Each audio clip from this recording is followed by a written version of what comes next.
What's up everyone? So this video is going to be a few different things. First, I got a few things in the mail. So I got full sends plus 1mm brass hexes.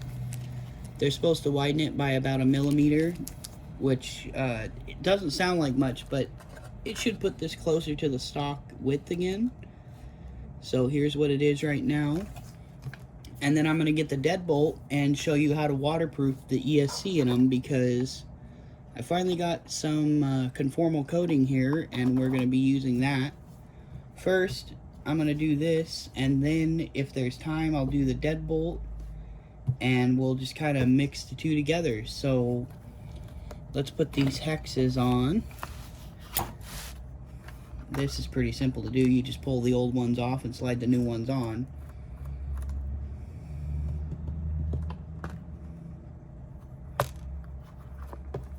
So we got these.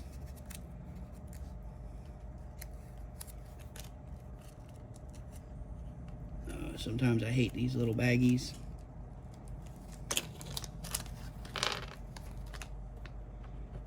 So here's his wheel hexes.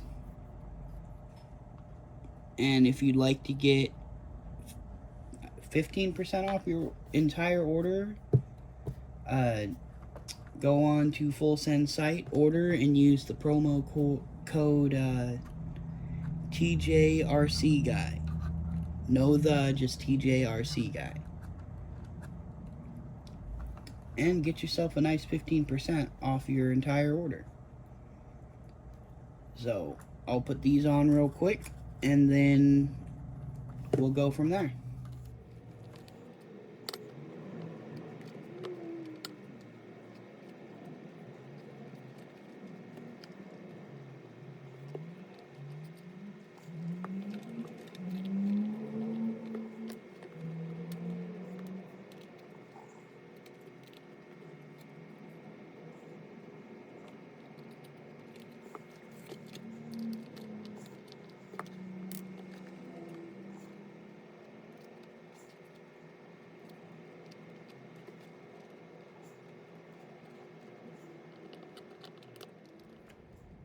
Okay, so we got those installed, and as you can see, it brought it basically back to stock stance.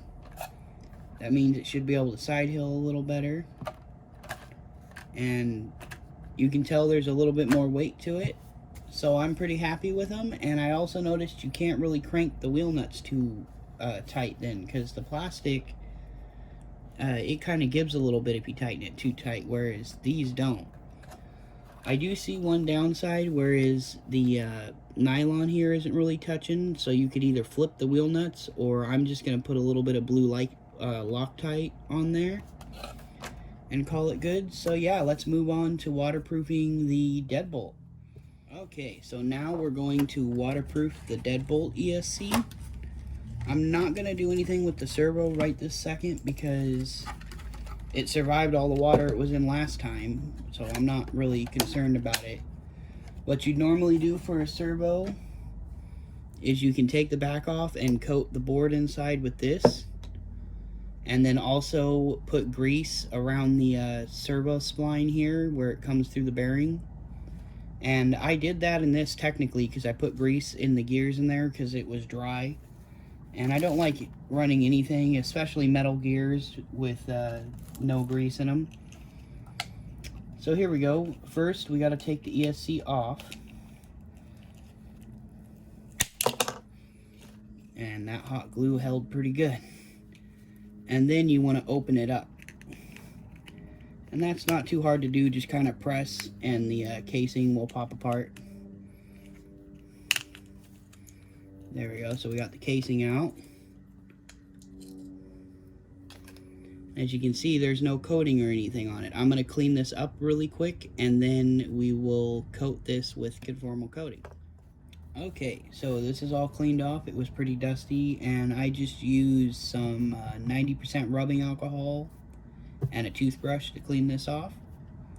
So now to the fun part. Now we got to put some tape around it, and I'll be right back when I do that.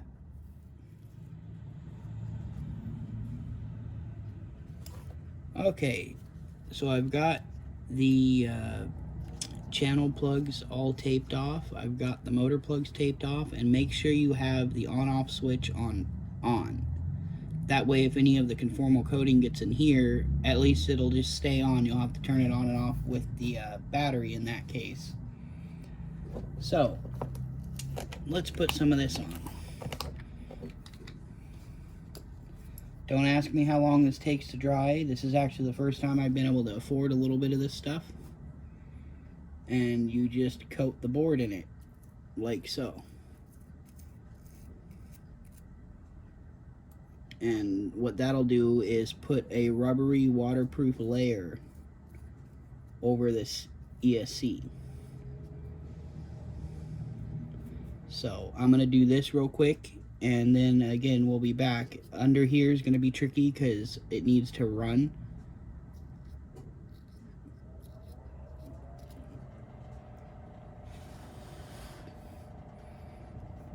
So let's let that layer dry, and then I'll do the bottom.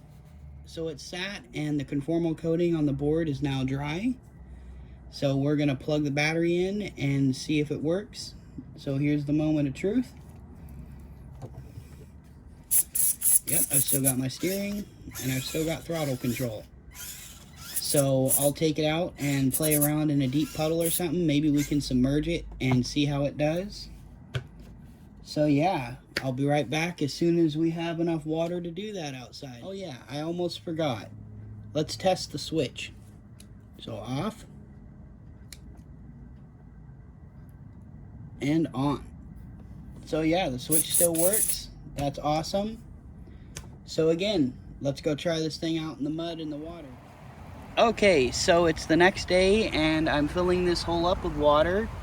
Yes, it decided to start snowing right as I come out.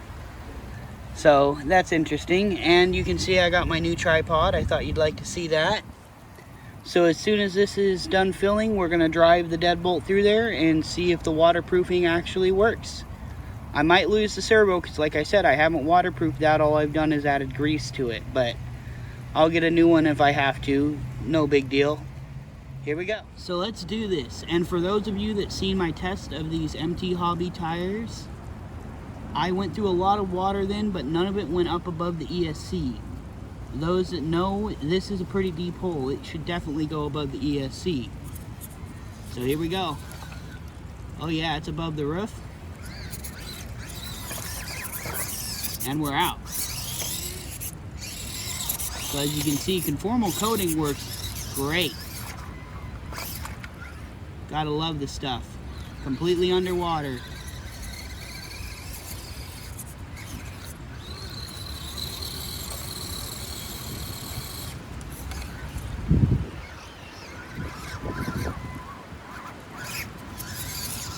So there you go.